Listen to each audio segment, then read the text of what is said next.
Joseph Mallord William Turners, Dido building Carthage. Often touted to be the artist's magnum opus, it hangs today in humble quarters at the National Gallery in London. Though considered a national treasure, rather than occupy a prime position in one of the gallery's fabled halls, much like Turner's other famous painting, The Fighting Temeraire, does, it rests hidden in a small octagonal room that sits at the crossroads of several larger galleries. The painting itself, one amidst four that the small room accommodates, often failing to offer a viewer a chance to take a step back and admire the masterpiece, particularly amidst the flurry of tourists and art enthusiasts eager to make their way to revere the Venetian, Dutch, and French master's work that hangs in the adjacent halls. But for all the misgivings one might have with the placement of the painting in the gallery, its sense of prestige is only heightened by this very placement, particularly by the choice of paintings hanging beside it and the artist with whom he shares a space, Claude Lorraine. Before we delve into the deeper aspects of the painting itself, it's important to appreciate the context in which it was painted and how it found its place today in the National Gallery at London. Joseph Mallord William Turner was born in London and lived almost his entire life there. His talent was recognized at an early age, and he joined the Royal Academy of Arts, then recently established, at the age of 14, and had his first painting exhibited there at the mere age of 15. He soon gained a reputation, initially though for his watercolours, but later on for his mature representation of landscapes in the more respected medium of oil. In his final will, Turner bequeathed his entire artwork collection for the British nation, but he did so with a few conditions attached. In particular, he requested that the artwork be kept together in a special gallery that was built to house this collection.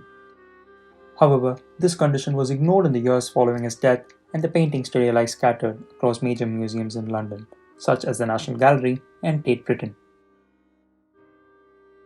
However, there is one condition that the curators have seen fit to abide by, and that is his request that his two paintings, Dido building Carthage and his sun rising through vapour, should hang alongside Claude Lorraine's Landscape with the Marriage of Isaac and Rebecca and Seaport with the Embarkation of the Queen of Sheba. And so it is today that Turner's Dido building Carthage stands side by side with Claude's masterpiece here in this little octagonal room at the National Gallery. When the painting was first exhibited in 1815 at the Royal Academy, it was almost universally well received, with one critic even placing the work on par and beyond that of Claude's, which, given the old master's repute with landscapes, is really saying something. Claude Lorraine was an acquired taste in Britain by the late 18th and early 19th century, and the artist's work was considered the standard in landscape paintings. It is thus no surprise that any artist should choose to emulate the old French master and his works, but it takes courage, and even still immense talent to seek to complement the great master. As one takes a sense of the individual paintings and contrasts the English artist's work with Claude, we can see that the critics were true in their word. We can but surely appreciate and understand the artist's intent. Turner, within these brushstrokes, has expressed the perfect balance between admiration and competition. Michael Prodger at The Guardian does a much fine job articulating and bringing to fore the artist's deeper connection with Claude, and I would recommend the viewer to read the article once before visiting the National Gallery to get a much deeper sense of appreciation for the paintings. The individual painting itself, standing beside its inspiration, Seaport with the Embarkation of the Queen of Sheba, brings forth a number of Turner's trademark characteristics to the much appreciated and explored genre of landscapes. The painting represents a setting from the Latin poem Aeneid by the poet Virgil, where Trojan prince Aeneas is shipwrecked on Carthage following the events of the Trojan War. Dido, the central figure of the painting, is the first queen of Carthage, dressed in blue in the painting. Virgil's poem reflects Dido's love for Aeneas and how ultimately that leads her to kill herself in despair when he departs for the shores of Italy without her. Interestingly, Dido building Carthage has another pair by the artist himself, finished 2 years after this one, in 1817, called The Decline of the Carthaginian Empire.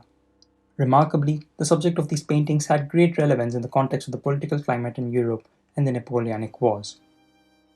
What makes this painting more interesting beyond the association of the painting with Claude is Turner's authentic touches to the genre in his own style, without straying far from his purpose.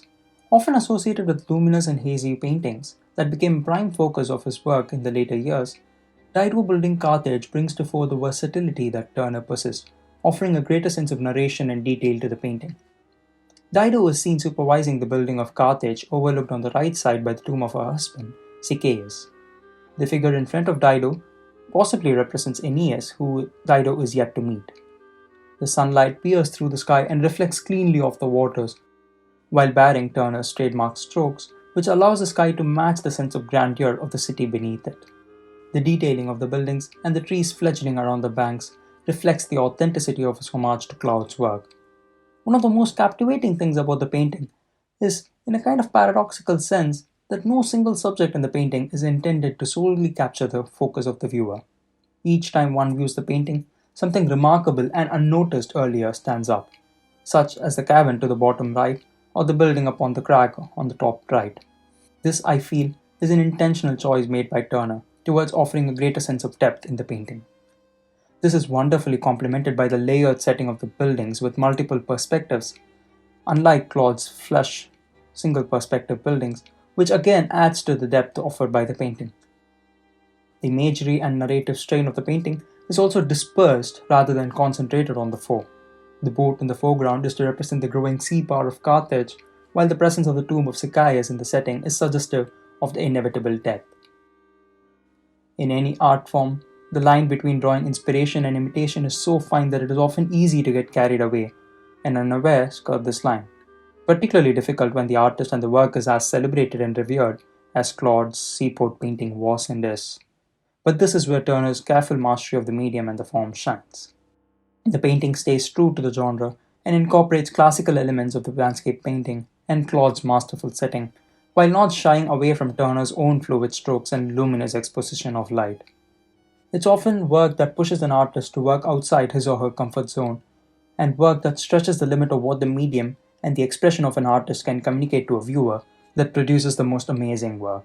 And that's exactly what Dido building Carthage does, and that is why this painting edges over some of his other prominent work, such as the Fighting Temeraire, and why Turner himself considered this painting to be his magnum opus.